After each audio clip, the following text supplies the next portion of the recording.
Yung clips kasi na original dyan na nagre-claim ngayon is yung PTC, which is yung PTC galing sa amin. Pero ang original na clip kasi is yung OG namin at kasama ni Christian, ni Chris na si Emerson, si Kuya Ems. Yun. Siya ang talagang clip.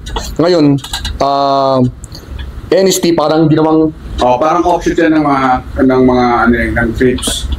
pero sa madaling salita, original clips talaga is yung NST. Clips talaga. Hiniwalay lang namin yun dahil nung time na yun, ang dami nang gumamit ng blue. May mga GMC, may mga iba-ibang sina. So, ang dami na. Kaya ang ginawa namin, since Pinoy tayo, brown. Tapos since nasa norte tayo, north side. Pero hindi mo maalis ang clip kasi totoong clip talaga yung kami. Yan, history.